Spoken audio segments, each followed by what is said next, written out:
अस्सलाम वालेकुम रहमतुल्लाह बरकातु। मेरे प्यारे भैनों भराओ ते दोस्तों, गल इंजे तुहानूं अपने इलाके दी अपने पंजाब दी रीत सुनाइना है।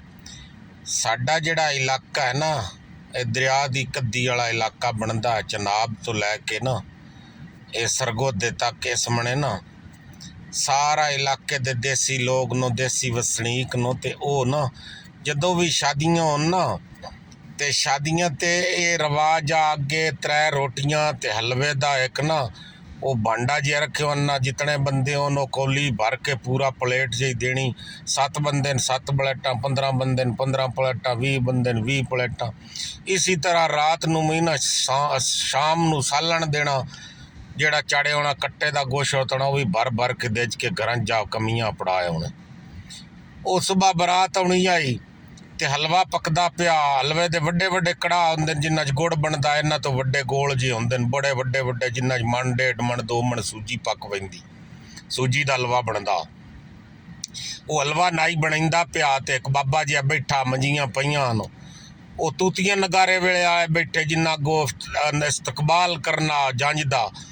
वो तूतियां नगारे चुप करके लैके बैठे हैं ते बाबे आख्या इं तूतियां नगारे वाले आओ, उठ के उत्ता तूतियां नगारे वगाओ, तुसी चुप करके बैठे हो।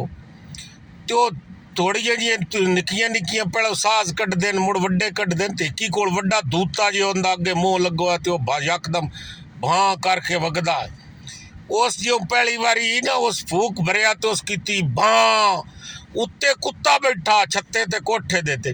वो ज्यों कुत्ता डरिया धड़क मार के वेचा तो कड़ा दे जिदे हलवा बनदा, वो हरा सारा सारा हलवा बर्बाद हो गया। और बाबा आख्या तेरी अब ना चीवे, तेरा कख ना रवे।